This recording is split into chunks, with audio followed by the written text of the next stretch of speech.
स्वयं रूप ददाति स्वपदान्तिकम् वन्देऽहं श्रीगुरो श्रीयुतपदकमलं श्रीगुरोन् वैष्णवांश्च श्रीरूपं साग्रजातं सहगणरघुनाथान्वितं तं सजीवं साद्वैतं सावधूतं परिजनसहितं कृष्णचैतन्यदेवं श्रीराधा कृष्णपादान् सहगणललिता श्रीविशाखान्वितांश्च नमो विष्णुपादाय कृष्णपृष्ठाय भूतले श्रीमते भक्तिवेदांत स्वामी निति नामिने नमस्ते सारस्वते देवे गौरवाणी प्रचारिणे निर्विशेष शून्यवादी पाश्चात्य देशतारिणे नमो विष्णुपादाय कृष्णपृष्ठाय भूतले श्रीमते भक्तिसिद्धान्त सरस्वती नामिने श्रीवासभानवी देवे दायिताय कृपाब्धे कृष्णसम्बन्ध विज्ञानदायिने प्रभवे नमः माधुरोज्ज्वल प्रेमाढ्य श्रीरूपानुग भक्तिद श्रीगौरकरुणा शक्ति विग्रहाय नमस्तुते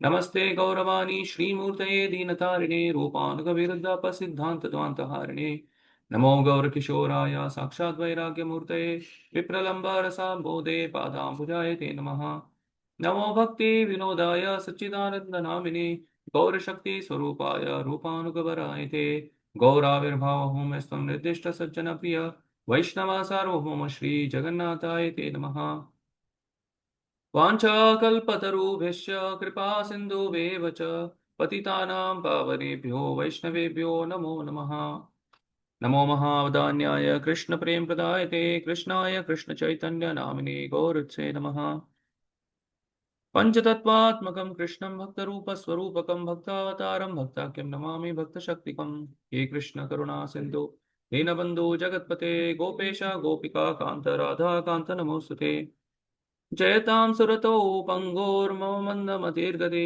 मत्सर्वस्य पादाम्भोजो राधामदनमोहनो दिव्याद्वृन्दारण्यकल्पद्रुमाधः श्रीमद्रत्नागारसिंहासनस्थौ श्रीमद्राधा श्रीलगोविन्ददेवो प्रेष्ठालिभिः सेव्यमानौ स्मरामि श्रीमान् रासरसारम्भिः वंशीवटतटस्थितः कर्षन्वेणुस्वनैर्गोपैर्गोपीनाथः श्रीयेत्सुनः तप्तकाञ्चन गौराङ्गी राधे वृन्दावनेश्वरी वृषभानुसुते देवी प्रणमामि हरिप्रिये वाञ्छ जय श्री कृष्ण चैतन्य प्रभु नित्यानंद श्री अद्वैत गदाधर श्रीवासादि गौर भक्तवृंद हरे Krishna Krishna Krishna Hare Hare Hare Ram Ram Ram Hare Hare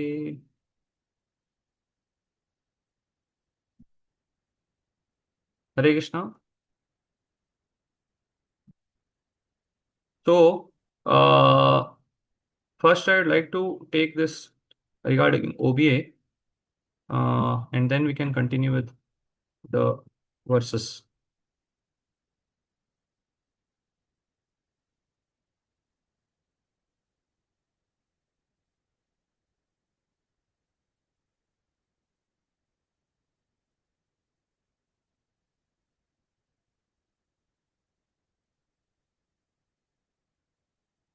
Yes. Yeah, open book assessment. So I already shared in WhatsApp the two questions which you have in your this thing. Explain the importance of avoiding atyahar and prayas in one's practices of devotional service. How can you avoid these tendencies? Give appropriate reference of Sri Yukta Upadeshamrit text to verse and purport in your reference response. And second is discuss the challenges you are facing in developing enthusiasm and confidence in your practice of devotional service. What steps are you taking to overcome these challenges? Give appropriate reference Sri Upadeshamrit text in your response. Right. So So these are the two, you need to write essays. So we'll just discuss something on this and then we'll continue with the verse. So answer should be approximately 800 to 900 words maximum for every question. So if you see in Word, there is a word count in Word. If you're writing in Word, if you're typing it on this thing, soft copy in Word, then you will come to know the number of words. So approximately around 800 to 900 words the answer can be. So if you're writing 200 essays, each should be of 800 to 900 words, right? So the guidelines that you need to for writing these answers, leave room on the page for comments. Now, if you are writing it on a Word file, then that is not an issue. Uh, So you maybe some room can be left in the page for comments at the end. So divide this essay into sections and paragraphs. Optionally give headings, bullet points are acceptable. Follow a sequential development of concepts, include introduction and conclusion. So basically, whenever you're writing an essay, so there should be some introduction and there should be some conclusion. What we basically want to conclude from the particular essay, right? And there should be bullet points. Just don't write in the form of paragraphs. You can include bullet points. For example, I can show you here.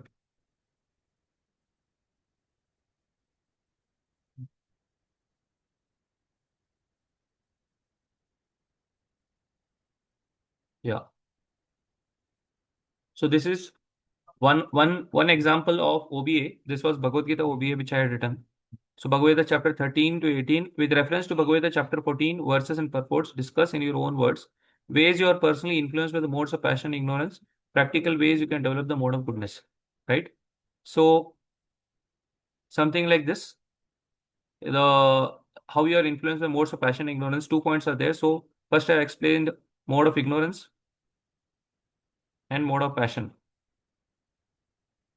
and practical ways to develop the mode of goodness. So like this, bullet point wise you can write it, write the answers, paragraphs you can make, so that it becomes easier for the person who is checking that you have understood the points or not, right? So if you see in this particular verse or question, there are three things that are asked. Ways you are personally, I am personally influenced by the modes of passion and ignorance, and practical ways you can develop the mode of goodness. So the three things needs to be explained. So like this, first of all, you have to understand what the question is about, and then point wise we explain it, right?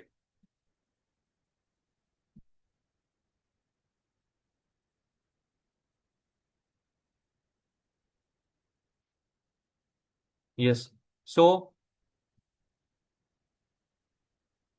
follow what is that? Sequential development of concepts, include introduction and conclusion.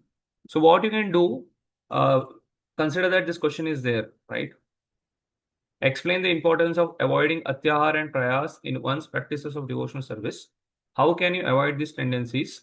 Give appropriate reference to Sri Upadeshamrita text 2, verse and purport in your response, right? So introduction regarding this can be, you can define what is atyahar and what is prayas, right? So first of all, that would be introduction. Introduce what is atyahar and what is prayas, and then you can explain from the verse to purport. There are many things Prabhupada has mentioned about atyahar and prayas, right? What you can do, first go through the verse 2 and see what and all Prabhupada has mentioned. Anyway, you have PPT also, so in that also there is a summary, atyahar and prayas, everything is mentioned. So go through verse 2 properly, very nicely. Collect all the information first, copy and paste it from the if you have this thing, what is that? The soft copy of this thing, or if you have Veda base, what you can do, you can basically copy everything and paste it in a Word file, whatever Prabhupada has mentioned about Atyahar and Prayas, right? Then start writing your OBA. What you can do, you can first of all define what is Atyahar, what is Prayas, all the definitions, whatever are there. Then the first question, explain the importance of avoiding Atyahar and Prayas in one's practices of devotional service, right?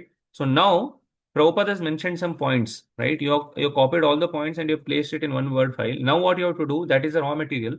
From that, whatever is relevant, you have to place it properly. So now, first of all, you have to explain the importance of avoiding atyar and prayas. So whatever Prabhupada has mentioned in the verse 2 regarding the importance of avoiding atyar and prayas, take it and basically paste it in your OBA. Next, how can you avoid these tendencies? Now, this is all theory that whatever Prabhupada has mentioned. Now, in your life, how can you avoid these tendencies of atyahara and prayas? You can explain that, right? And for this, you already copied everything, whatever Prabhupada has mentioned in atyahara and prayas, and you have placed in the raw material. So that is what reference you have to give in text 2, verse and purport, right? So this is how you can write. It is very simple. Basically, whatever Prabhupada has mentioned about that particular question or that particular topic, copy it, paste it in a raw material file, and then you start writing your OBA. Introduction, define Atyahar Prayas, and also, second, explain the importance. Why we need to avoid atyar and prayas. Explain that. And then how can you avoid these tendencies? How you are planning to, whatever Prabhupada has mentioned, how you are planning to apply it in your own life, right? This is what these three things you are supposed to explain in this particular question 1. And similarly, question 2, discuss the challenges you are facing in developing enthusiasm and confidence. That is utsahat and nishayat. So first of all, define what is utsahat, enthusiasm, what is nishayat, right? And then the question, this thing will be discuss the challenges you are facing. Whatever challenges you are facing in developing enthusiasm and confidence, you can mention that. And what steps are you taking to overcome these challenges? And also how you can, what are the steps you are trying to utilize to overcome these challenges? So this thing, these three things need to be explained in this particular question number 2, right? So these 2 questions you can answer, and your time till, so today is 29th. So you have time till 19th or 18th or 19th. You have almost 3 weeks. You can take your time and you can answer it, right? So once you answer it, what you need to do is, once you are finished with this thing, right? Unnecessarily do not, do not, if you see here, it is written, write a focused and concise response responding to the questions, right? So now this is like only one verse is there, verse 2 and verse 3. So it will not be very difficult. But when you go to Bhagavad Gita and all, if you see this particular this thing, right? So here entire chapter is there. Chapter 14 से आपको पूरा answer निकालना है.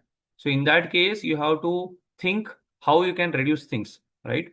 So for this, you need to properly study it. Then only you'll be able to answer, right? But anyway, for nectar of instruction, it will not be very difficult because you have to refer to only one verses. Avoid additional irrelevant philosophical information. Do not exceed the word limit. Quote with exact reference to support your points. Explain the significance of the quotes. Quote specific phrases from verses, purports, and lectures. Right. Do not include long quotes without any explanation. Right. Just don't copy and paste it. You need to explain also a little bit in between. Right. Yeah. If you are writing on a handwritten, then use A4 size paper that is either blank or underlined, ruled, not an issue. So then once you are done with it, right, then you can send it to, what is that? Saurabh Prabhu. And Saurabh Prabhu will make a zip file of it and he will send it to BBRV, right? So this is about OBA. If anybody has any questions on this, you can ask. Otherwise, we'll continue with the verse. Actually, Yeah. we have some questions. So regarding like we are planning to go give tests from here only, like physically go in temple and we can write on paper. No, better is you can write it. If you have a laptop and all, you can type it now. That will be easy because for copy and pasting, it will become easy instead of writing it on paper. OBA na, OBA best is to write it, this thing, word file. For copy and pasting, it becomes easier. Otherwise, if you have to write, it will take a lot of time. You understood? Okay, for CBA we can go in the. Yeah, you can go. You can directly, I can tell you the timings, what timings are there. You can go and write it there. Even if OBA you want to write, you can go there if you want a specific time, 2 hours, 3 hours time you want to take, and you can do it. Saturday, Sundays, it will be free. You can go and write there, not an issue. If you are facing problems at home, concentrating and all, you can go there also and write, not an issue. Is this okay, bro? Yes, please. Because the answer like should be strictly from the verse only, or we can also like write it from our own understanding and learnings from whatever we've learned till now. Quotations should be basically, consider that you are explaining a point. It should be from the purport. Consider that now you mentioned a point that how atyara, definition of atyara, and how what is that? What is the need of overcoming atyara? So the main point should be from the verse. Prabhupada has mentioned some points from atyara. That main point you have to take, and then you need to explain it. Understood, no? Yes, please. You cannot just write from your mind that whatever you understood. No, you have to take a point from Prabhupada's purport and then explain it point wise. And there are 3 points in both the questions. There are 3 points. You need to explain that, right? Yeah, only this both two questions are there, or we can get any other Only questions. 2 questions. These 2 questions. These two questions. Yeah. Okay. This is for this particular NOI. Then for Ishopanishad, there will be 2 questions. For Bhagavad there are 3 units. So there will be, for Bhagavad there will be totally 6 questions. Like that, there will be other questions also. Yes, Purushottam Prabhu, you had raised your hand. Yes, Prabhu, I had the same doubt, you cleared it now. Yeah. So we have to do 2 questions. Yeah, Mataji? Yes, Hare Krishna Prabhuji. I want to ask that can we use other commentaries also, just like or other books can we refer other books to write these answers? Yeah, you can refer, but main points should be from Prabhupada purports. Now to support that point, now Prabhupada has mentioned some points in the purport, right? So those points should be taken as a heading. And if to support that point you want to explain from any other commentary, then that is okay. Otherwise, main point should not be from other commentaries. Is this okay? Because our main substance comes from Prabhupada's purport, so the same main point should be from there. If you mention main heading from any other purport, then you may lose marks. Okay, So Prabhuji. strictly we adhere to Prabhupada purports, and to support that point that Prabhupada explained, to explain that point, you can refer. But please remember that your OBA number of words should not exceed more than 800 to 900 words. That is also there. So it should be concise, it should be precise, and it should be to the point. Okay, Prabhuji. Yes, thank you. Yes, Mataji. Prachi Mataji. Prabhu, shall we have to send Word file as it is, or we have to convert in PDF and then? PDF. Okay. PDF. Okay. Any other questions? Otherwise, we'll continue with our verses. Prabhu, can we start it now itself? Which one? This OBA, Prabhu. OBA. Today after the class, when the class is going on, you can listen to class. After the class gets over, you can start. Yeah. Okay. Hare Krishna, Prabhuji. Yeah. Prabhuji, when is any last date for submission for this OBA questions, Prabhuji? Yeah, already it is mentioned in the group now. March 19th. March 19th. April. April 19th. No, Yeah, Prabhuji. April March 19th. March 19th already passed away, Prabhuji. Even April 19th. Even I got confused, Prabhuji. That's why. April 19th. Okay. April 19th. See, many times I already mentioned the schedule. If you see here, next weekend there will be Sloka test. April 11th and 12th will be your CBA, and April 18th, 19th, Unit 2. April 18th, this thing will start. What is that? Ishopanishad will start. So therefore, by April 18th, you can take the last date as April 18th. You need to submit it by April 18th. Is this okay? Okay, Prabhuji. Thank you. Yeah. Saurabh Bro, another thing, that attendance file now, you have to make it final today, so that you can send it to BVRV. So then they will decide who is qualified for these assessments and who is not qualified, based on 75% attendance. Is it okay?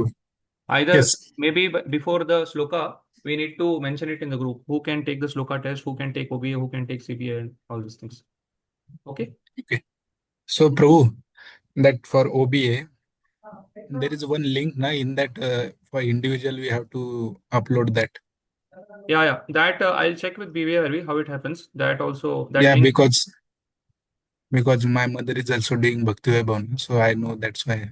Yeah. Okay. So that link you can share on this thing group, so that devotees can directly upload it, right? And OBA shall I edit to 18 April? I mentioned in 19 on 18th yesterday. April. Yes, 18th April. Before the next unit starts, they need to submit 18th April. Okay. Okay. So please, one thing is regarding this Sloka test will be next weekend. After that, if you don't prepare for Slokas, it will be difficult to conduct test again and again. That is one thing. Second, CBA, strictly whatever date is mentioned, I'll ask the BVRV team what dates they can finalize, whether 11th or 12th. So on that day only you need to give it. Please do not ask for any other date. It will be difficult for us to, because there are so many batches running. Bhakti Vaibhav, Bhaktivedanta, Bhakti Shastri, so it will be difficult. So please reserve the slots 11th and 12th, right? Either 11th or 12th, one of the dates we'll mention. So that, and OBA also 18th will be the last date. After that, it will be difficult for us to come back to you for the OBAs. So please take care of this dates, and please stick to these dates. Okay. Thank you. So we'll continue with this thing. verse 10 of Nectar of Instruction. जी sorry, actually Prabhu ji मतलब 50 marks का question होगा, उसमें से 65% लाना पड़ेगा क्या, passing marks के? हाँ 65%। ओके प्रभु। आप देखिए ना आपके स्टूडेंट हैंडबुक में कितना दिया है, 65%, 60% या 65% है आपके सीबीए के लिए। 60 हाँ 65%। ओबीए के लिए 65% है। ठीक है। Yes Anushka Mata ji, you are raise your hand. Yes, Hare Krishna Prabhuji, I wanted to ask you, in the CBA, how do we open two cameras? Like, do we have to log in through two devices or how? Yeah, login through device. Yes. Okay, okay. ठीक है।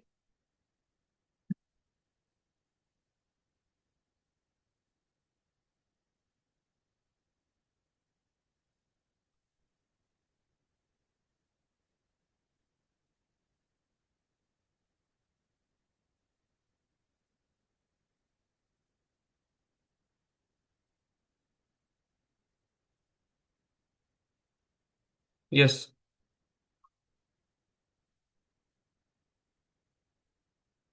Yes. So we have already discussed text 9, 8 and 9, which are basically, which describe 8, 9, 10, 11. We already discussed that they discuss about Raga Naga Bhakti, right? So text 9 to 11, right? They basically discuss about Bhava Bhakti and Prema Bhakti. So in text 9, we have seen the hierarchy of different places in the creation, and also how Vaikuntha, this Mathurapuri is superior to Vaikuntha, and how Vrindavan is superior to Mathurapuri, and how Govardhan is superior to Vrindavan, and how Radhakund is the topmost place which is superior even to Govardhan. Right? We also saw the reasons why it is so. So now we will see hierarchy of different types of human beings. Right? We will see how there are different types of living entities, right? Human beings. There are different types of living entities, and out of that, human beings are special because they can undergo self-realization. Atato Brahma Jignasa. Once you got this, Vedanta Sutra starts with this verse, Atato Brahma Jignasa. That is, Atato means what? Hereafter. That is, once you got this human form of life, Athato Brahma Jignasa. Now start Brahma Jignasa. That is, start self-realization. Start inquiring into the absolute truth. So out of all the living species, whatever are there, 84 lakh species, human form is the best because you can inquire about the absolute truth. Why I am suffering in this material world? Why death is forced upon me? Who is God? Who am I? What is my relationship with God? Right? So all these questions can be asked only in the human form of life. So if you don't ask these questions in the human form of life, you're no better than an animal. That is also what is mentioned in Mahabharata, right? Ahara nidra bhayamaitunam sa सामान्यमेतात् पशुभिः नराणां धर्मो हि तेषाम् अधिको विशेषो धर्मेण हीना पशुभिः समाना. So dharma, right? So this inquiring into the absolute truth, right? This the constitutional position, inquiring about the constitutional position, dharma is what differentiates a human being from an animal. So if a human being does not take to his constitutional position or does not inquire into the absolute truth, then dharmena hina pashubhi samana. So human beings are the best of all the species, and above the human beings, right? Then even in human beings, then comes vikarmis, karmis. So karmis are better than vikarmis, and above karmis come jnanis, and above jnanis comes bhaktas, devotees, and even in devotees, those devotees who are developed pure love for Krishna, they are the highest. And above those pure devotees of the Lord, right, comes the gopis. Gopis are the topmost devotees, and even in gopis, the topmost is Anayaradhitanundam. That is Srimati Radharani. Sukadeva Goswami tells that of all the gopis, the topmost is Srimati Radharani. Right. So that is what we'll be discussing in this particular verse. And since Srimati Radharani is the topmost devotee, her Kunda, Sri Radha Kunda, is also very, very dear to Lord Shri Krishna. Right. So this is what we'll be discussing, the hierarchy of different types of human beings. This 9th verse informs us that Sri Radha Kunda is the best amongst all worshipable places. In this 10th verse, yet another reason for taking shelter or worshipping Sri Radha Kund is being shown. Text 10 describes the hierarchy of different types of human beings within the creation, with Radha Kund as a place of residence for the topmost human beings. So, in text 10, we are discussing who is Krishna's dear most beloved. Yeah. So, this is what we discussed. amongst all types of fruitive workers, right, above Vikarmis, right, many in this human form of life, there are many people who are leading their life without any reference to the Shastras, right, without any reference to the scriptures.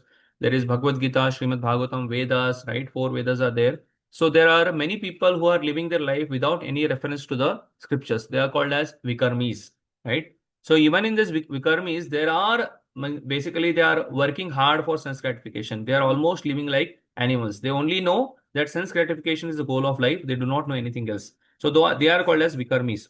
So among those Vikarmis, there are some people who, for their sense gratification, refers to scriptures. They refer to the Vedas. They understand that by performing sacrifices to the demigod, by performing sacrifices to Vishnu, Lord Vishnu, they can attain heavenly planets, right? So they are called as karmis or fruity workers. Means the goal of their life is sense gratification, but they refer to the scriptures. Their basis is scriptures, right? But such fruity workers, what they do, they perform sacrifices, go to the heavenly planets, right? And Shine Punye Marte Lokam Vishanti. Krishna tells in the Bhagavad Gita that such fruity workers, after performing yagyas, they go to the heavenly planets, they go to the planets of moon planet and higher than moon planets. But they again, after their pious activities, they perform pious activities, go to heavenly planets. After the pious activities are over, they again come back to the earthly planet, right? Shine Punya. As soon as their pious activities get over, they return back to the material world, or they return back to the earthly planet. Shine Punya Martya Lokam Vishanti. Martya Lokam means this place of death, or the earthly planet. They return back to the earthly planet, right? So a person who is intelligent understands that this material world is a place of suffering. So there is no point in going up and down, right? So what he does, he starts asking questions, right? He starts gaining knowledge from the Shastras that is there a better way, right? Is there anything better to this life, or is there a better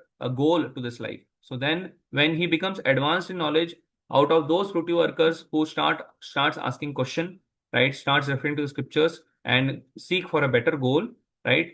Those who become advanced in knowledge for the higher values of life, they are called as jnanis, right? So jnanis are better than fruity workers, and the goal of jnanis is to merge in Brahman, because they are sufficiently tired of working hard in this material world, and sufficiently tired of getting kicks of this material world, sufficiently tired of suffering in this material world. So therefore, they don't want to again come back to this material world. So they understand that the suffering in the material world, there are a lot of varieties, right? And because of this, there are a lot of emotions, there are a lot of relationships. So they want to make everything zero, right? So therefore, they want to merge into Brahman, right? So the goal of the jnanis is to merge in the Brahman. They want to make the varieties zero, nirvishesha shunyamadi, right? So they want to merge into Brahman. So they are called as jnanis, right? But even amongst those jnanis, they from the scriptures, they understand that there is something called as Brahman, Paramatma, and Bhagwan, right? So out of those jnanis, some of the jnanis become attracted to the Supreme Personality of Godhead, right? That is the Supreme Personality of Godhead, Shri Krishna or Vishnu, and they understand that I am a servant of Krishna, I am servant of Vishnu. So my goal is to serve the Supreme Personality of Godhead. And my goal is, my original position is to be in the spiritual world. So I need to go back to Godhead, right?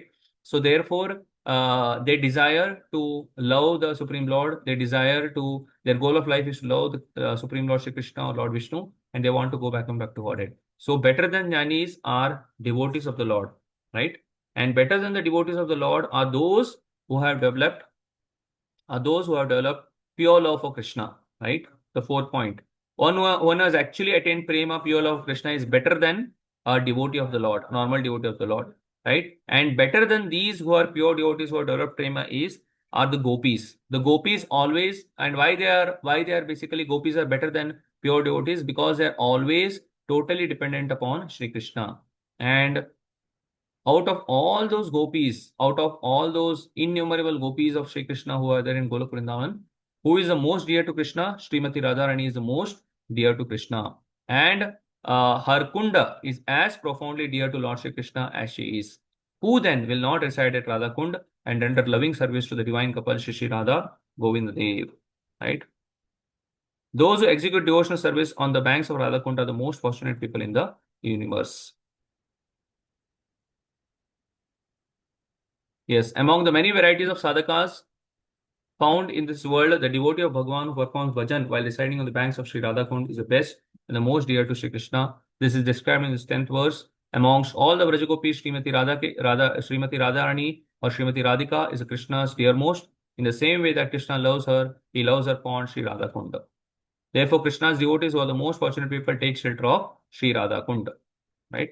So, we'll go to the verse.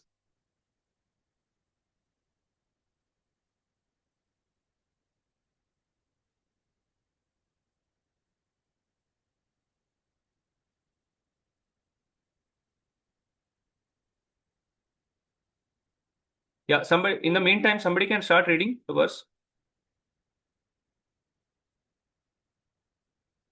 Prabhuji, screen not shared, Prabhuji. Yeah, 1 minute. Somebody who has the book can start reading from the book. In the meantime, I'll share the screen. Translation, Prabhuji? Yeah, translation, yes. In the Shastra, it is said that all the types of fruitive workers, he who is advanced in a knowledge of the higher values of life, is favored by the Supreme Lord Hari. Out of many such people who are advanced in knowledge, Gyanis, one who is practically liberated by virtue of his knowledge may take devotional service. He is superior to the others. However, one who has actually attained prema, pure love of Krishna, is superior to him. The gopis are exalted above all the advanced devotees because they are always totally dependent upon Sri Krishna, the transcendental cowherd boy. Among the gopis, Srimati Radharani is the most dear to Krishna. Her Kunda lake is the profoundly dear to Lord Krishna as this most beloved of the gopis. Who then will not recite the Radhakund and in the spiritual body surcharged with ecstatic devotional feelings?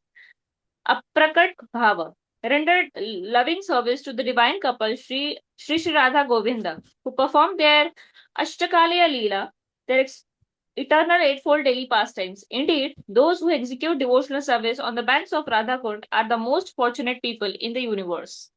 Yeah. Yes. Purport? Yes. At the present moment, almost everyone is engaged in some kind of fruitive activity. Those who are desirous of gaining material profits by working are called karmis or fruitive workers.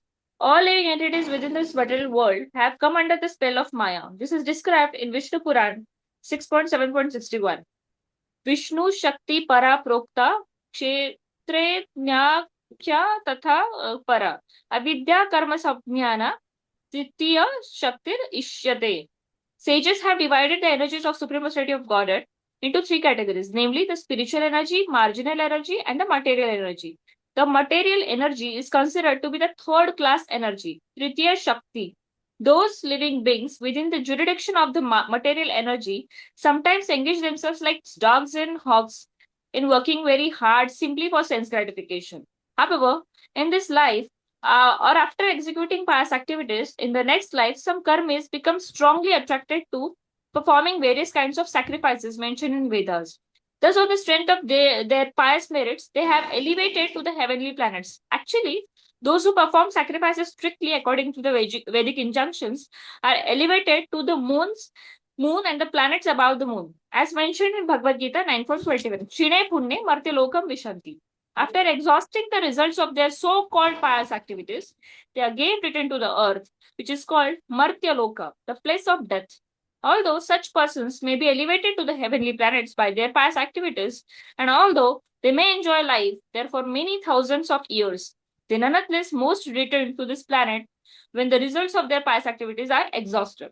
Yes. So the material energy or this Maya Devi is considered a third class energy, and those means basically we are also under the jurisdiction of this Maya energy. We are not free from only the pure devotees, and Krishna are free. Krishna's associates are free from the jurisdiction of material energy. So basically, Maya Devi acts as a prisoner. This whole material world is considered to be prison, and Maya Devi is acting as a prisoner, right? So now presently, at least by the mercy of devotees, we are come to know that what is the goal of life.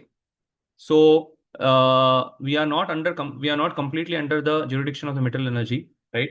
So now understanding that after this, we are above karmis, we are above jnanis, right? So we have understood this, that the goal of life is not to go to the heavenly planets. The goal of life is not to merge in the Brahman. So all these things we have understood, right? So therefore, now it is our duty that whatever goal is the goal of pure devotional service, we should work hard for that, right?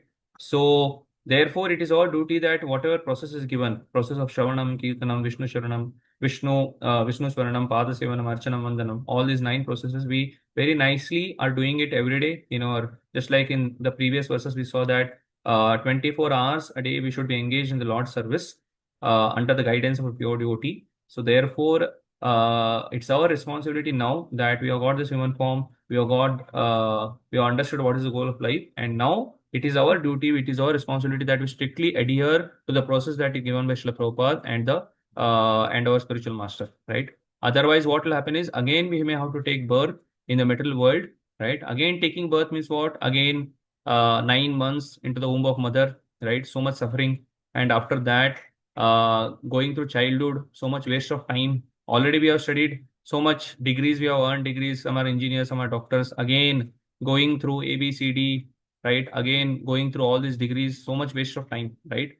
And it may not happen that immediately we may become devotees, right? After some time, again in touch with some devotee, right? So much that time will be wasted. So therefore, better that we, as much as possible, we give our full strength, 100% to perfect our life and go back to Godhead. Otherwise, so much time will be wasted in all this, again taking rebirth and again studying and so many things, right?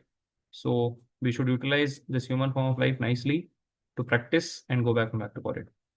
Yes, somebody else can continue. This is the position of all karmis, including those who act piously and those who act impiously. On this planet, we find many businessmen, politicians, and others who are simply interested in material happiness. They attempt to earn money by all means, not considering whether such means are pious or impious. Such people are called karmis, a gross materialists. Among the karmis are some vikarmis, people who act without the guidance of Vedic knowledge. Those who act on the basis of Vedic knowledge to perform the sacrifice for the satisfactions of Lord Vishnu and to receive the benedictions from him.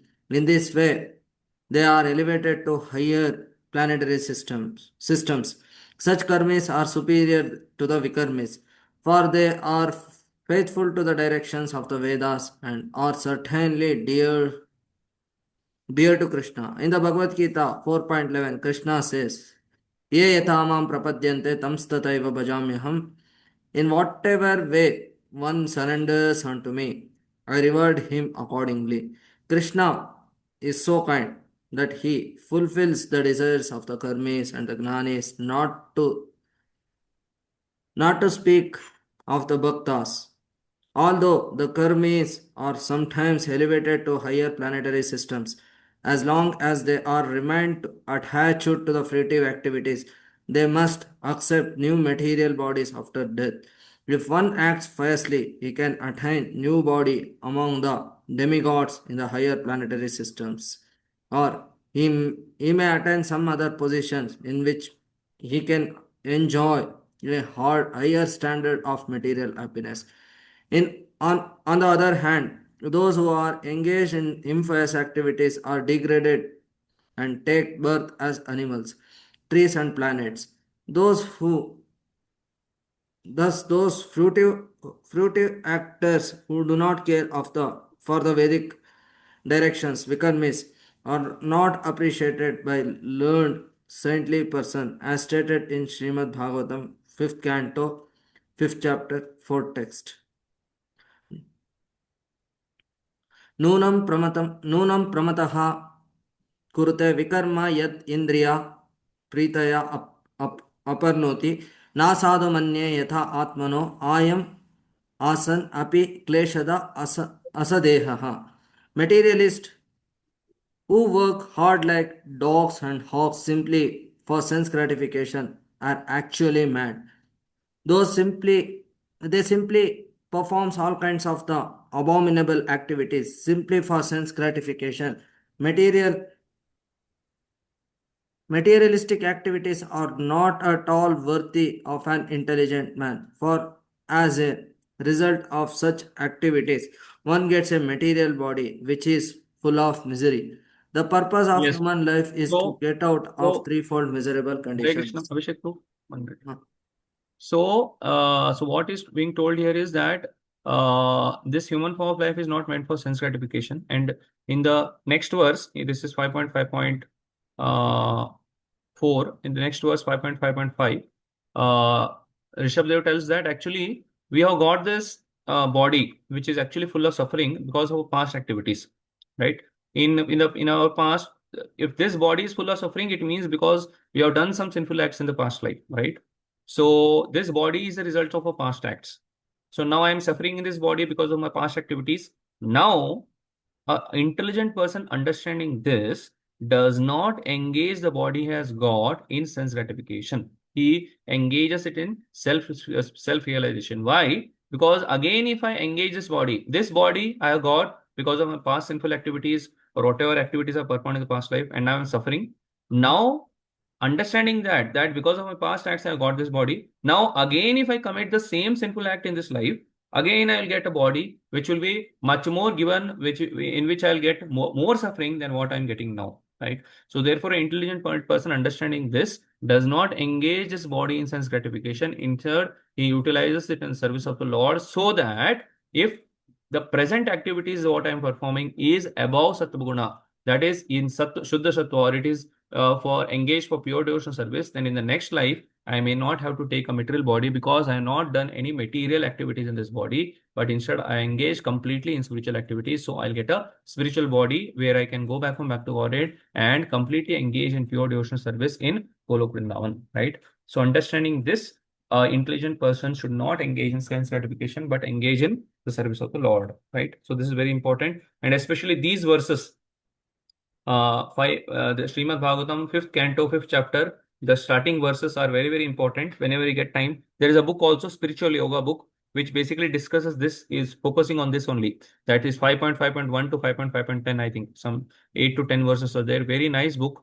How human beings should not engage in sense gratification, but engage in pure devotional service of the Lord.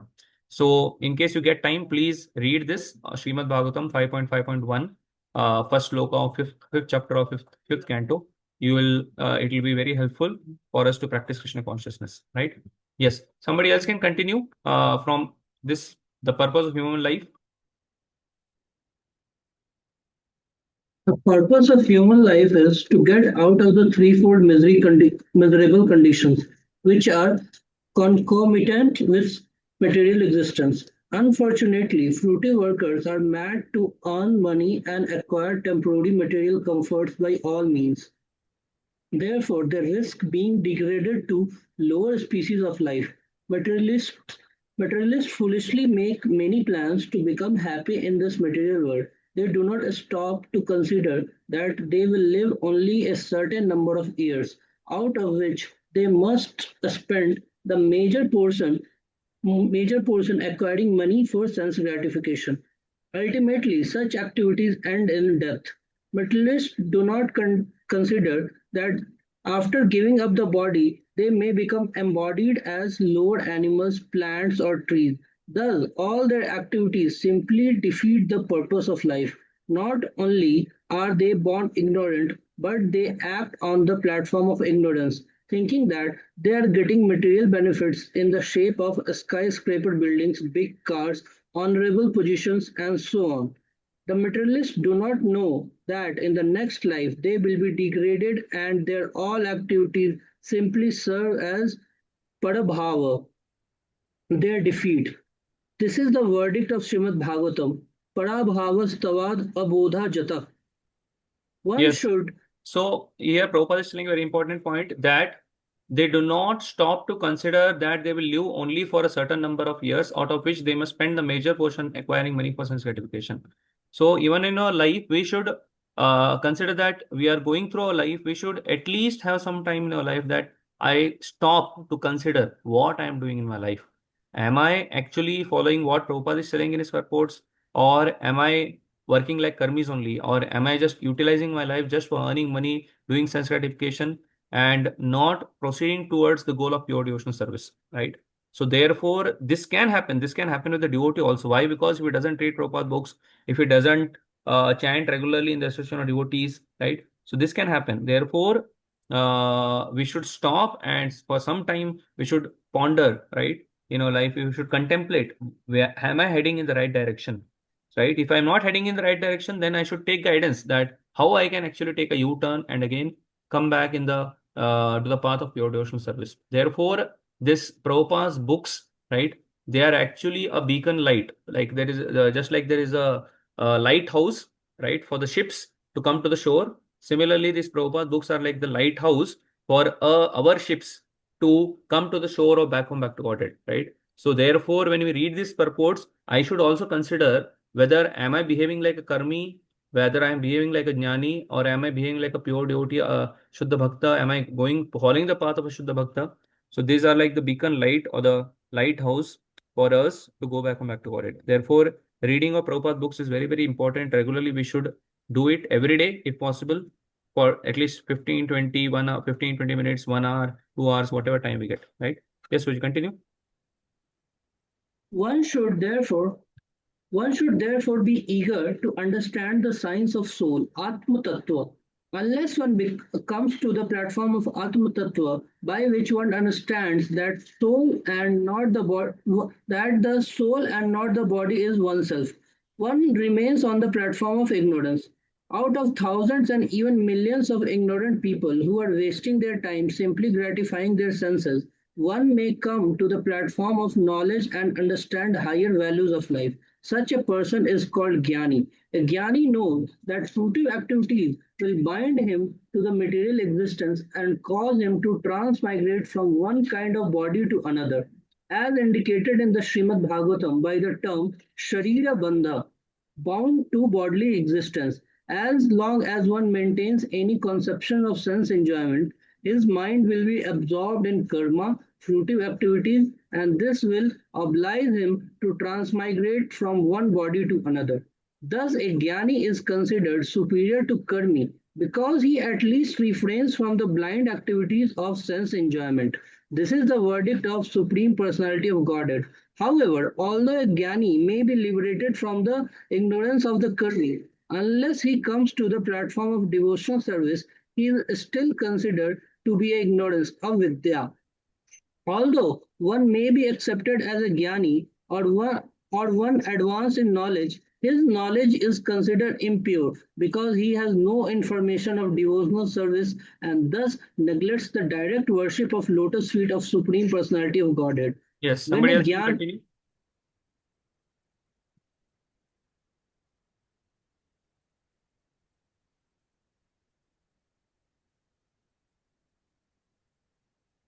Hare Krishna, please, somebody else continue reading.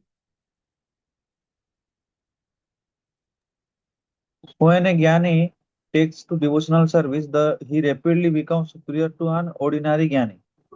Such an advanced person is described as jnani vimukta bhakti paramo.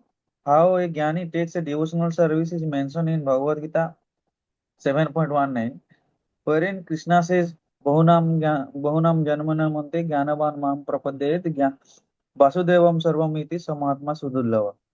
After many births and death, he who is actually in knowledge surrenders unto me, knowing me to be the cause of all causes and all that is. Such a great soul is very rare.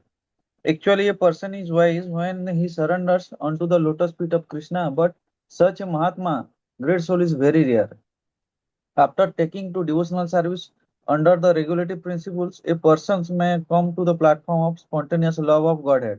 Following in the footsteps of great devotees like Narada and Sankara and Sanatana, the Supreme Personality of Godhead then recognizes him to be superior. The devotees who have developed love of Godhead are certainly in an exalted position. Of all these devotees, the gopis are recognized as superior because they don't know anything other than satisfying Krishna. Nor do the gopis expect any return from Krishna. Indeed, sometimes Krishna puts them into extreme suffering by separating himself from them. Nonetheless, they can't forget Krishna. When Krishna left Vrindavan for Mathura, the gopis becomes most dejected and spend the rest of their lives simply crying in separation from Krishna. This means that is one sense they were never actually separated from Krishna. There is no difference between thinking of Krishna and associating with him. Rather, Vipralamba Seva, thinking of Krishna in separation as Sri Chaitanya Mahaprabhu did, is far better than serving Krishna directly. Thus, of all the devotees who have developed unalloyed devotional love for Krishna, the gopis are the most exalted, and out of all these exalted gopis, Srimati Radharani is the highest. No one can excel the devotional service of Srimati Radharani. Indeed, even Krishna cannot understand the attitude of Srimati Radharani. Therefore, he took her position and appeared as Sri Chaitanya Mahaprabhu just to understand her transcendental feelings. In this way, Srila Rupa Goswami gradually concludes that Srimati Radharani is the most exalted devotee of Krishna and that her Kunda, lake, Sri Radha Kunda, is the most exalted place. This is verified in a quotation from Laghu Bhagavatamrita, Uttarakhanda 45, as quoted in Chaitanya Charitamrita. Yatha Radha Priya Vishnu, Tasya Kundam Priyam Tatha, Sarva Gopishu Savika, Vishnu Atyanta Ballava. Just as Srimati Radharani is dear to the Supreme Lord, Krishna, Vishnu, so her birthing place, Radhakundu, is the equally dear to Krishna. Among all the gopis, she alone stands supreme as the Lord's most beloved. Therefore, everyone interested in Krishna consciousness should ultimately take shelter of Radhakund and execute devotional service there throughout one's life. This is the conclusion of Rupa Goswami in the 10th verse of Upadesamrita. Yes. So this completes verse 10. Anybody has any questions, you can ask. Otherwise, we'll continue with verse 11 and then we'll complete. Yes, Naveen Gopalpur. Hare Krishna, Prabhu, please accept my humble obeisances unto your lotus feet. Hare Krishna. Prabhu, I think I might sound little ridiculous in this question, but I still have this inquisitiveness. Like in the shloka in the Uttarakhand 45, the Laghu Bhagavad Gita, which is Yata Radha Priya Vishnu. So maybe sometimes the devotees they ask, so it's very difficult to explain them this method. Why is Vishnu used there? Why is not Krishna used there?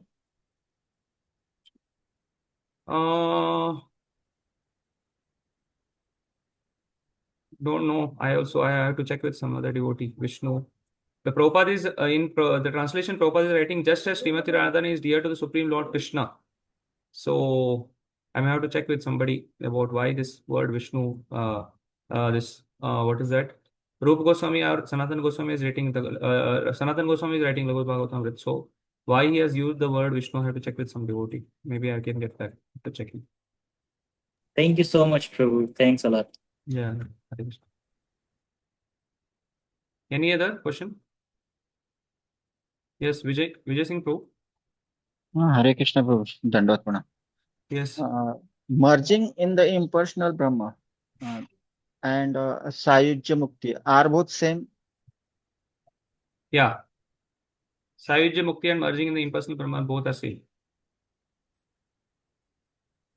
So sometimes in Prabhupada says they fall from Brahma Jyoti.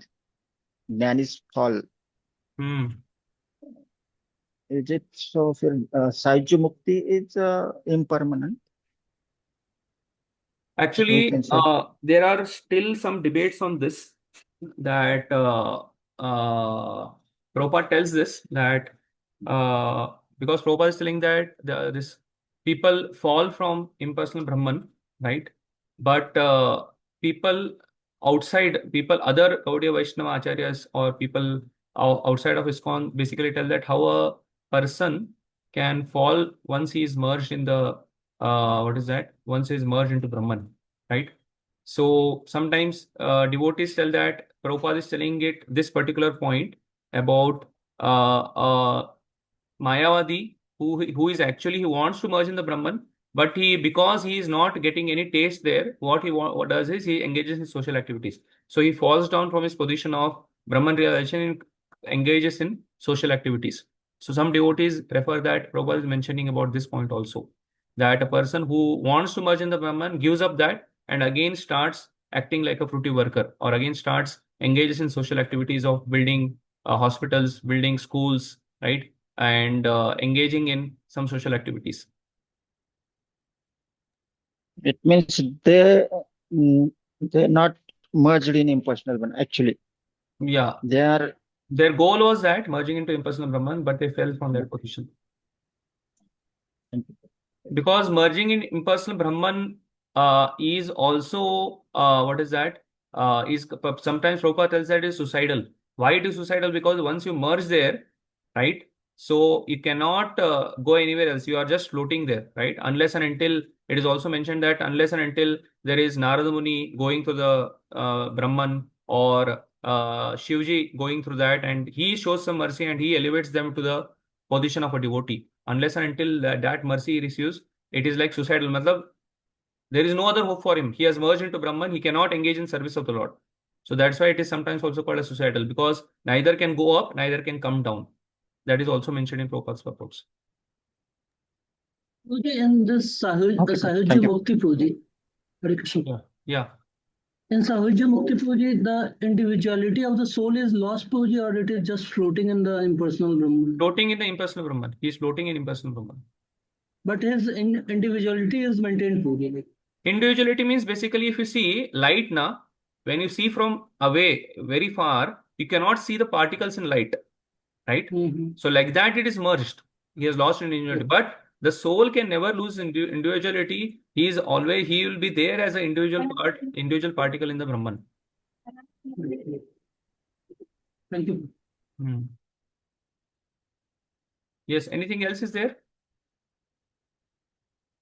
Just like Prabhupada also mentions that a parrot is there and he's in the tree, or he's in a mountain, he's sitting, right? From far, we cannot actually see the parrot. But when we go ahead and see, we will be able to see that parrot sitting on the tree or in the forest. Because of green color, we will not be able to see that parrot. It appears that the parrot is merged, but actually the parrot is still, that individuality of the parrot is still there. Saurabh, Prabhu? Prabhu, regarding that Vishnu thing, so in our Tulsi Pranam also there is a like Vishnu Bhakti we say. Yeah. So that also. Yeah, that has to be once one devotee was telling to me, this was long back, some 10 years, 2011 or something, when we had gone to Vrindavan Yatra of Maharaj. So at that time, one devotee was telling me that there was when very senior sannyasi, Prabhupada disciple, and the devotee in Vrindavan temple was speaking, was basically speaking that verse as Vrindaye Tulsi Devyai Priyaya Keshavasya Cha Krishna Bhakti Pradedevi Satyavati Namo Nama. That devotee, that sannyasi immediately chastised that person, telling that Krishna is not mentioned in the verse or in the Tulsi Pranama, it is mentioned as Vishnu. So mention it as Vishnu, right? It's not Krishna, Vrindaye Tulsi Deviye, Priyaye Keshavasya. Krishna Bhakti is not mentioned, it is Vishnu Bhakti, right? So for us, it doesn't matter, because we know that Vishnu, whenever Vishnu is referred, it is Krishna only, because our goal is Krishna. That too Vrindavan Krishna, not even Dwarka Krishna or Mathura Krishna, right? So whenever Vishnu is mentioned for us, it will be specifically Krishna only, but whatever is there in the Pranama mantra, we speak it like that, right? Therefore, even if you see in the translation here, what is Prabhupada mentioning is, Prabhupada is mentioning just as Srimati Radharani is dear to the Supreme Lord Krishna, right? So for us, Vishnu means Supreme Lord Krishna. So therefore, whatever is mentioned in the Pranama prayers, we cannot change it. But for us, it is Krishna only. Yes, Prabhu. Hare Krishna. Yeah. Okay, any other questions? Or we'll complete this verse 11 of Nectar of Instruction, the last verse. Oh, I have a doubt. Yeah. Oh, is Ashtanga Yogis included in this Jnani platform, or is it different? Their goal is different. They worship the Paramatma.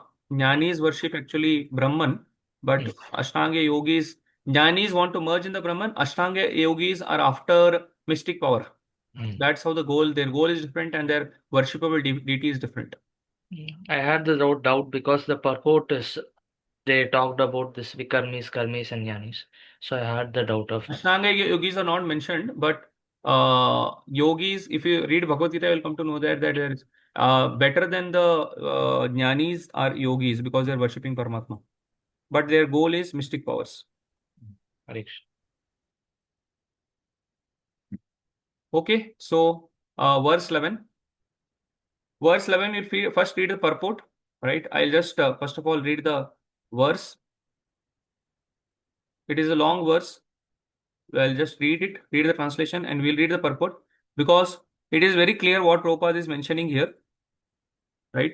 So after that, there is Radhesham Prabhu's PPT, separate PPT, wherein he cautions us that taking a literal meaning of this particular verse. So that we'll see and we'll conclude, right? Yeah. So verse 11, the last verse.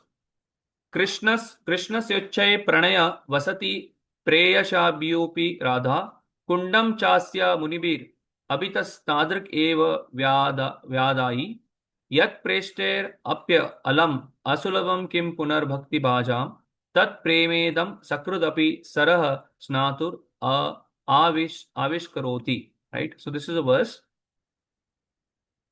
Translation is, of the many objects of favored delight and of all the lovable damsels of Rajbhumi, Srimati Radharani is certainly the most treasured object of Krishna's love. And in every respect, her divine Kunda is described by great sages as similarly dear to him. Undoubtedly, Radha Kund is very rarely attained even by the great devotees. Therefore, it is even more difficult for ordinary devotees to attain. If one simply bathes once within those holy waters, one's pure love of Krishna is fully aroused. Right? So this is a translation. First, we'll read the purport, and then we'll go to the slides wherein we can have a caution about approaching Radha Kund, what mood we should have in approaching Radha Kund and taking bath in Radha Kund. Yes. Somebody who has not read can read this purport. Why is Radha Kund so exalted? Why is Radha Kund so exalted? The lake is so exalted because it belongs to Srimati Radharani, who is the most beloved object of Sri Krishna. Among all the gopis, she is the most beloved. Similarly, her lake, Sri Radha Kund, is also described by great sages as the lake that is as dear to Krishna as Radha herself. Indeed, Krishna's love for Radha Kund and for Srimati Radharani is the same in all respects.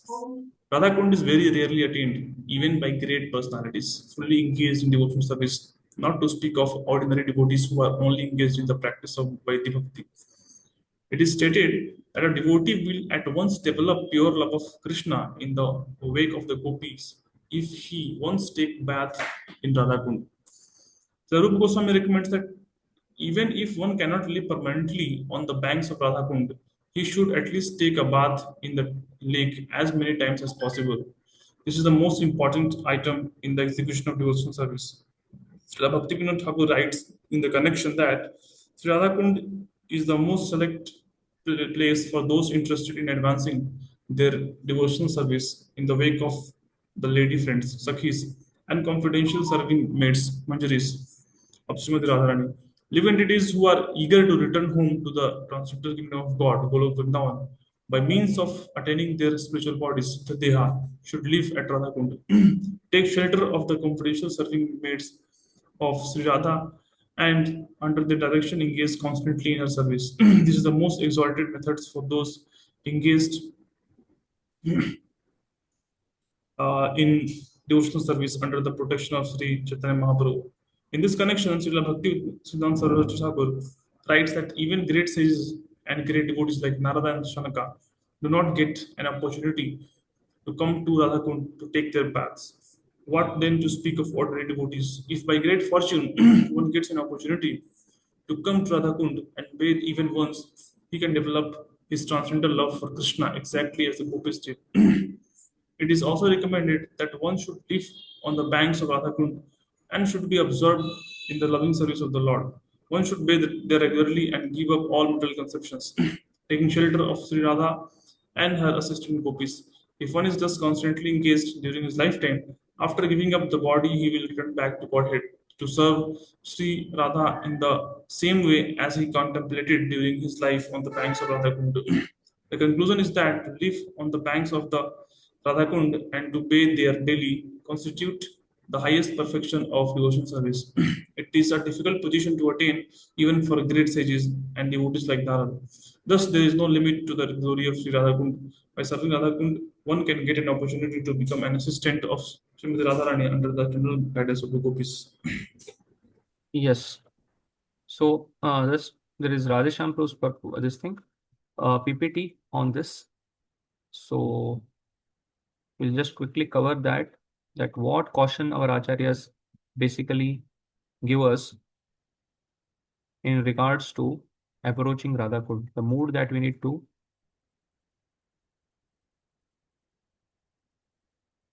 Yeah.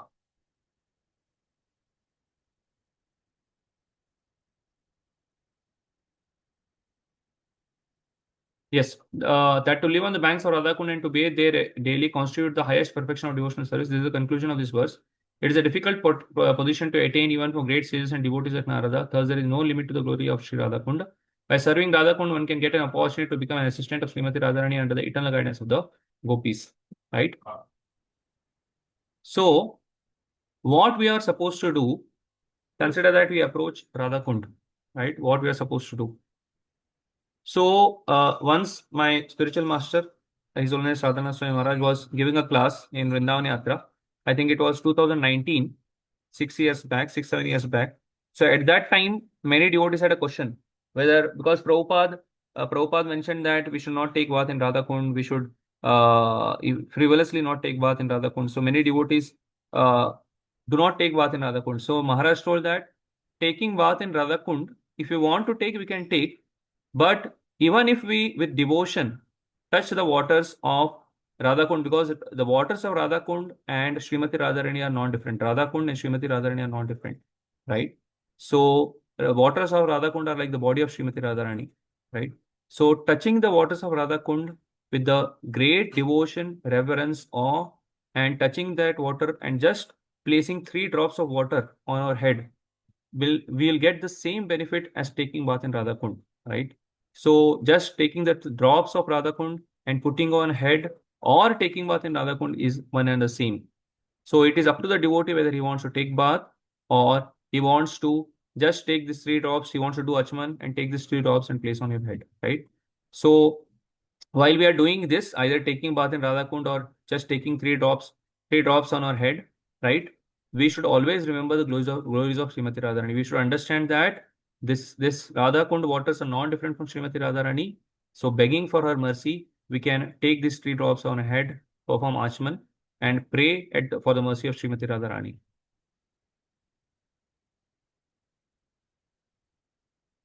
Right? So there is a caution. Srila Bhakti Siddhanta Saraswati Thakur and Prabhupada have heavily condemned the so-called Babajis living in Radhakund area. The Babajis have made widows pregnant there, right? Bhaktivedanta Saraswati Thakur says it's Naraka Kunda now. These Babajis become pigs and dogs in Vrindavan. They then again perform required devotional service to become qualified to go back to Godhead. Right? So where is Radhakund now? Acharyas who have dedicated their lives for Krishna consciousness are walking holy places. Associating with great souls will reveal Radhakund more than going to Radhakund itself, right? So associating with great souls like Prabhupada's purports, his disciples, our own spiritual masters, associating with them will reveal Radhakund more than going to Radhakund, right? So Radhakund is achieved. So those who is actually qualified to stay in Radhakund, His Holiness Radhana Swami Maharaj tells that Radhakund is achieved in the most ripened stage of Krishna consciousness, that is in Raganuga Bhakti. They do 120 rounds every day, take bath in Radhakund, don't even write, and does parikrama of Govardhan, have deep realization of Radhakund. Those great souls who are staying in Govardhan, sometimes they do parikrama of Govardhan 3 times a day, right? Matlab 3 times a day, matlab almost the entire 24 hours is engaged in just doing parikrama, right? How when they take rest, when they take prasadam, the Lord Krishna only knows. So such dedication is required to actually stay in Govardhan or Vrindavan or in Radhakund. So Bhakti Saraswati Thakur says that Dushta Mana Tumi Kishara Vaishnava, right? We have such contaminated minds. So how can we call ourselves Vaishnavas and think of actually residing in Radhakund, the most holiest of all holy places? Right? So Srila Prabhupada, to the first disciples in India when they had gone to Radhakund, so Prabhupada, or when they were in Vrindavan, Prabhupada mentioned this. Srila Prabhupada said, Salilena Karichit Sayev Gokara. Srila Prabhupada upset with devotees absent in his class instead going for shopping or sightseeing.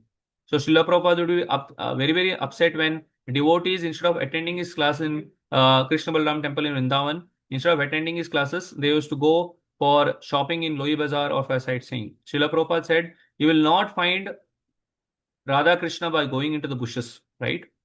So we have materialized presently. We have Prakrita Chakshu or Prakrita vision. So not with materialized, but when we adopt a mode of service attitude, we'll be able to see Vrindavan, or we'll be able to actually see Radha Kunda.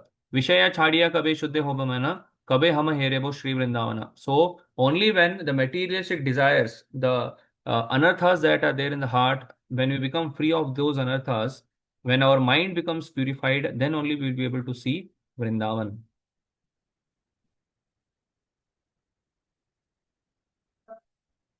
So what is the plan of action for us? We go once in 1 or 2 years and pray gratefully, taking dust and water of the holy places, and that too in the association of devotees. Praying, I have no drop of devotion, please give me a drop of devotion.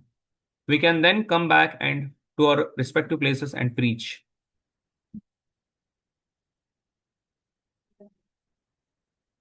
Right?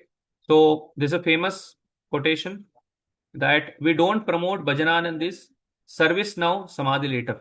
Right? Srila Prabhupada told a disciple who thought he will chant on the banks of Radhakund, or he will chant, always continuously chant in Vrindavan, go around in Vrindavan, but was counting cement banks. So Prabhupada, that disciple of Prabhupada, who was taking care of construction of construction of Krishna Balaram temple, wanted to actually basically roam in Vrindavan and chant always, but Prabhupada told him that service now, samadhi later, right? Presently, engage in the service of the spiritual master, engage in the construction of this temple, count cement bags here. Then, by serving the spiritual master, when you perfect your life, then you can enter samadhi, right? So personally, Srila Prabhupada counted each bag and locked it up as if a great treasure. So Prabhupada himself, even though he was on the platform of Raghunaga Bhakti, he was a Shuddha Bhakta, pure devotee of the Lord, but he himself, to please his spiritual master, counted each and every cement bag, locked it as if it was a treasure. So Vaishnava has to be compassionate to oneself, then one should give out, right? So first of all, we should cultivate bhakti, then one should preach the Krishna consciousness. So Prabhupada, once when his disciples had come for the Mayapur festival, so Prabhupada was telling, why not all of us stay here and delight in Mayapur, right? So everyone told that, Jai Srila Prabhupada, this is what we wanted, right? We want to just stay in Mayapur, in your association, right? Just chant, just do kirtan, and be happy here. So Prabhupada told in reply that, then who will preach this message of Krishna consciousness? If all of you, those are preachers of Krishna consciousness, just come in Mayapur and just do kirtan, bhajan, right? Who will preach? You all have to preach. You should go back now. You come back every year to get surcharge. So we go to holy places just to get surcharge in our bhakti. We stay for 5-6 days or 10 days maximum, get surcharge, and we again come back to our respective places. It is called as Prabhu Datta Desh, right? The place of worship given to us by our spiritual master. That is where we are living, or where we are serving in our temples, right? So that is the service that our spiritual master, our Prabhupada, has given. So we go to holy places for some days, get surcharge, right? We perform bhajan there for some days and come back to to basically become more enthusiastic in the services that we are doing here. Yes. So Prabhupada's quotations, who can take bath in Radhakund? There is no harm, but they should understand what is Radhakund and how to deal with Radhakund. Raghunath Das Goswami showed how to live in Radhakund. Sankhya Purvaka Nama Gana Natibi Kala Avasani Krito. He was circumambulating Radhakund, falling down, making a mark. That is Radhakund Vasi. Not only he counted holy names, but offering obeisances so many 100 times. That is Radhakund. He has so much vairagya that he showed. He can take bath in Radhakund. First of all, do this like Raghunath Das Goswami. So Prabhupada is telling in a room conversation in August 16, 1976 in Bombay, that who is actually qualified to take bath in Radha Kund. First of all, we should become like Raghunath Das Goswami. So much devotion, so much gratitude we should have for Radha Kund that we are chanting the holy names, we are offering obeisances hundreds and thousands of times. That much vairagya we have, then we can actually take bath in Radha Kund. Right? So Prabhupada is quoting Srila Bhaktisiddhanta Saraswati Thakur, right?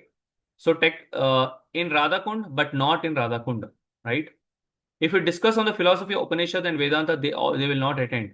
I have seen it. In Radhakund, sometimes in 1934, my Guru Maharaj was living and he was discussing Upanishad.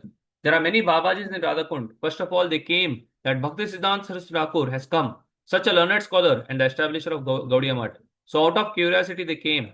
And when they saw that he was discussing Upanishad, gradually they stopped coming. So my Guru Maharaj recommended that these people are not living in Radhakund, they are living in Narakakund. I have heard it personally. So Prabhupada is telling it in Srimad Bhagavatam 6.3, 20 to 23, this lecture on Bhagavatam in Gorakhpur, February 14, 1971. Yes, further Prabhupada's quotes. Test is NOA text 1, then Radhakund, right? Before you go to verse 11, first we should test ourselves on Nectar of Instruction, verse 1. Vacho vegam manasa krodha vegam prithvim sa shishyat etan vegan yo vishaheta dera. You are manipulated by the udara vegam, upastha vegam. First there is test. Etan vegan yo vishaheta dera. That is a Nectar of Instruction, verse 1. Then for him, Radhakund, dhiras satrana muyati. Not that here is Radhakund, let us go, jump over like monkey. Here is Raslila immediately. So first of all, we should test ourselves that whether are we following verse 1, verse 2, verse 3, verse 4, and then we can actually come to verse 11, right? So this Prabhupada is in a room conversation, August 16, 1976, Bombay. Yes. Radha Kund consciousness, right? So Radha Kund, who will live Radha Kund? One is topmost devotee, and if he mixes with third class devotee, how he is fit for living in Radha Kund? There is no difference between Radha Kund and Radharani. So how you can jump over Radharani? Radha Kund and Radharani are not different. How you can enjoy Radha Kund by swimming? You cannot touch with your feet even Radha Kund. You can take little water and keep it on your head. That is respectful to Radha Kund. Of course, things are going on like that, but strictly speaking, Radha Kund should be respected as Radharani herself. That is Radha Kund consciousness, highest Radha Kund consciousness. Room conversation, September 5, 1976, Vrindavan. So Prabhupada is saying that Radha Kund is not different from Srimati Radharani. So how can we touch our feet to Srimati Radharani? So we can just take 3 drops and put on a head. That is as good as taking bath in Radha Kund. Prabhupada is telling this because some disciples of his, when they first went to Radha Kund, they were sporting there. Somebody was jumping from the platform and gymnastics he was doing, and he was enjoying in Radha Kund, taking bath in Radha Kund. Prabhupada tells how you can enjoy Srimati Radharani, right? She is the energy, internal energy of Krishna. She is Yogamaya. So how we can enjoy Srimati Radharani, right? So better, instead of becoming frivolous and committing an offense at the lotus feet of Srimati Radharani and Radha Kund, better in a very, very respectful mood, in a very reverential mood, we just take 3 drops of water and put it on our head. Yes. At Radha Kund, Prabhupada's conversation with Srila Bhaktisiddhanta Saraswati Thakur, print and distribute books. I have no personal qualification, but I simply tried to satisfy my Guru, that's all. My Guru Maharaj asked me that, if you get some money, you print books. So there was a private meeting, talking. Some of my important Gaur brothers also were there. It was in Radha Kund. Yes, so I took this from his mouth that he is very fond of books. And he told me personally, if you get some money, print books. Therefore, I am stressing on this point. Where is book? Where is book? So kindly help me. That is my request. Print as many books as possible in as many languages as possible and distribute throughout the whole world. Then the Krishna consciousness movement will automatically increase. This Srila Prabhupada letter. Right. So this completes this. This what is that?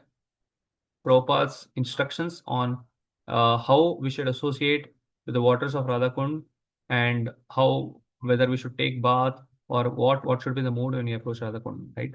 Also, I just like to mention one of Prabhupada's disciples, Radha Kund Mataji. She used to stay in Vrindavan. She's Prabhupada disciple. She used to stay in Vrindavan, and she used to her entire life basically this was quoted by her only as an offering to Srila Prabhupada. So the same thing I'm repeating. I heard from some devotee. So Radhakund Mataji was staying in Krishna Balram temple. Basically, she had a stall. She was distributing Prabhupada books. Throughout her life, she was just distributing Prabhupada books standing on the stall. So when after so many years, she got a question that what I'm doing here, I'm just standing here distributing Prabhupada books, right? Is anybody noticing me, or is this the perfection of my life? Have I pleased Srila Prabhupada by just standing? What I am doing, I have not made anyone chant the holy names, right? I have not made anyone into devotee, right?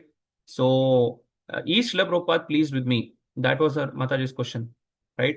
And then she once went to Radhakund because her name was Radhakund, so she thought she will just go once visit Radhakund, take darshan. At that time, she came across a Babaji who told her that your name is Radhakund, right? So Prabhupada has not given you everything, right? I will give you a mantra and I will tell you what is your swarupa in the spiritual world, right? So Mataji, out of curiosity, took mantra from that Babaji and heard from that Babaji, and that Babaji told him that no need to go back to ISKCON. You can stay here, perform bhajan, stay here in Radhakund, and that will be the perfection of life. So then Mataji, after hearing from Babaji, she started saying Radhakund. She gave up a service at the Krishna Balram temple of distributing Prabhupada books, right? And then she started staying there, right? So one night while she was sleeping there on the bank of Radhakund, Prabhupada came in her dreams and he was standing besides a book table, and Prabhupada was distributing books in a dream, and Prabhupada was standing besides the table. He was standing on the Radhakund banks. He had a book table. Prabhupada had a book table. He was distributing books, and he had tears. Prabhupada has tears in his eyes, and Prabhupada was telling her, Radhakund Mataji, that what you're doing here, right? Why you have given up this service of mine, and you're come and staying here in Radhakund? I need your help. I need your assistance. What you're doing here? Don't you understand that I need your help, your assistance in distributing books? Why you're wasting your time here in Radhakund? Come back and join your service. So then Radhakund Mataji understood that what a great mistake she was doing, how she had been deviated from the service that Srila Prabhupada had given to her.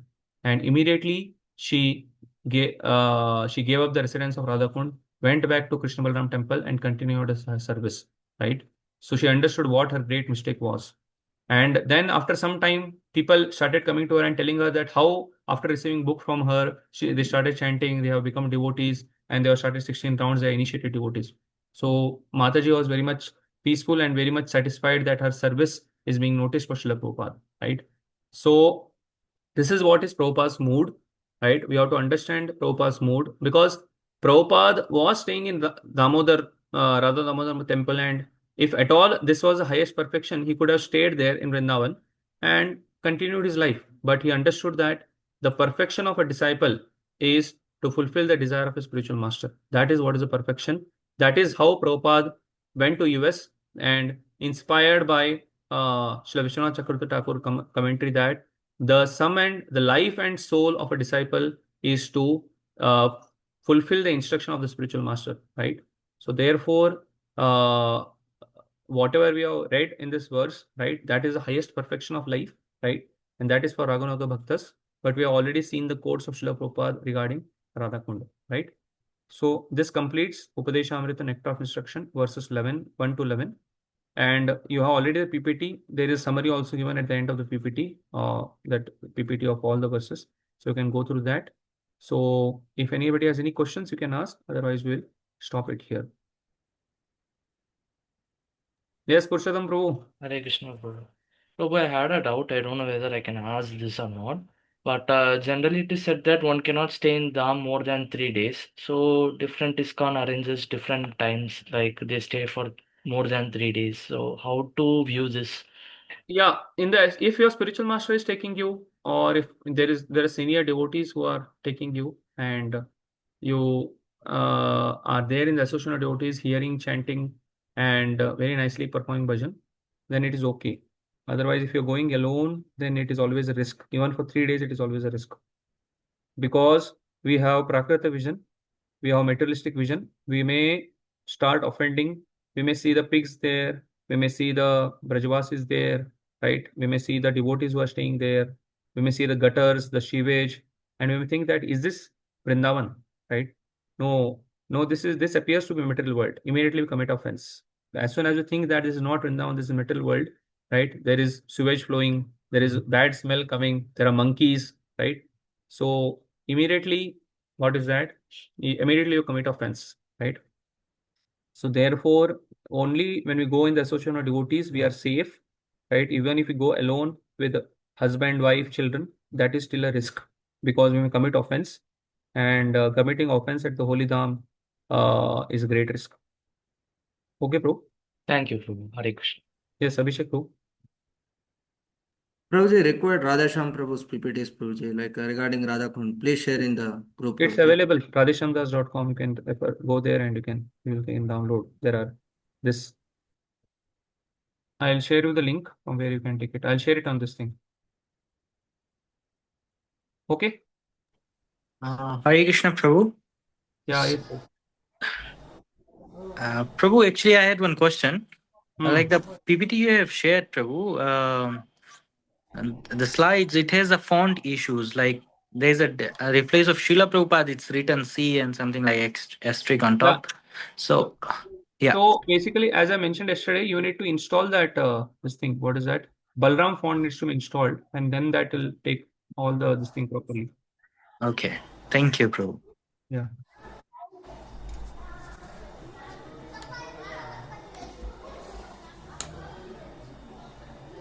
So I have shared this in the group, the link where you can download it. The Nectar of Instruction slides are there, so you can download it from there, right? Yes. So any other questions? Otherwise, we'll stop here. Yeah, Saurabh Brahma Prabhu.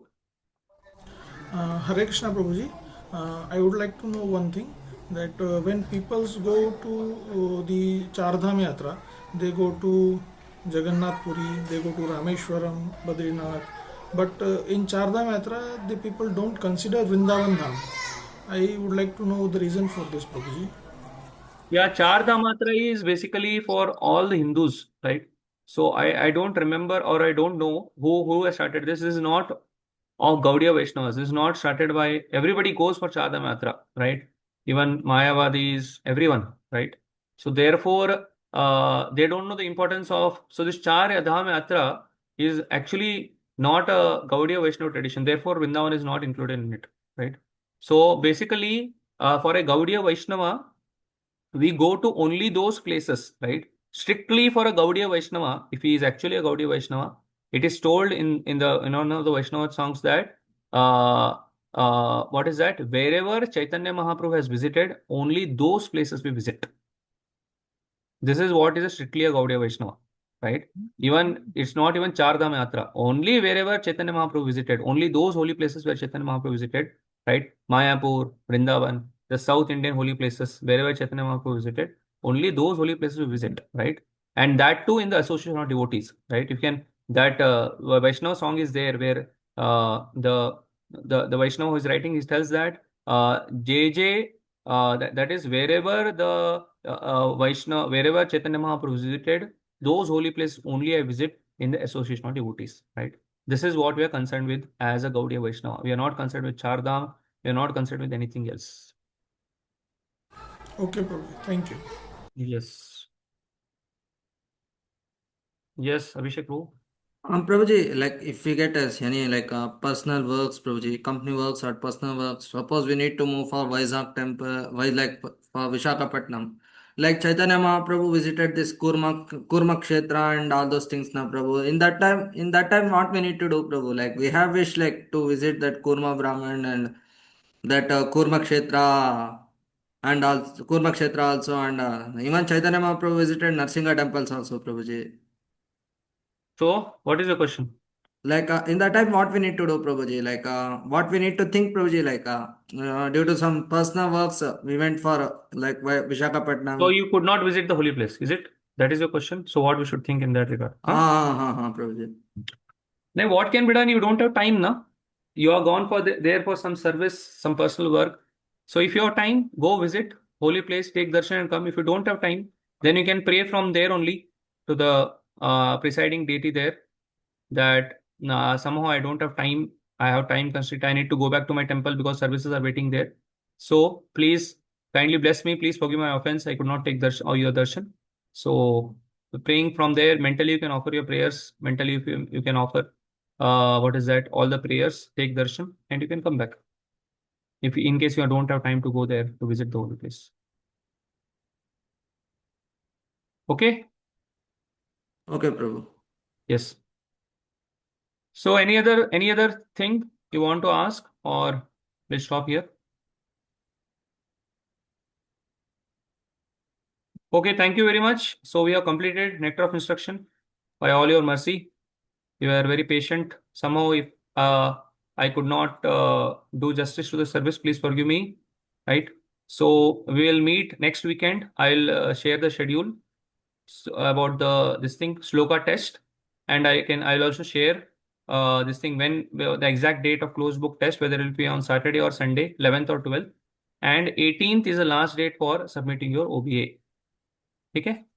So next what is that unit? Ishopanishad will be taken by His Grace Kaustubh Prabhu, who had taken our orientation. So it will be on 18th of April, right? So please mark these dates, right? And also Saurabh Prabhu will share the entire attendance of all the classes. So now we will see who is not able to fulfill the percentage of 75% attendance, right? So accordingly, we will communicate to you that you are not eligible for attending the Shloka test or closed book test or open book test.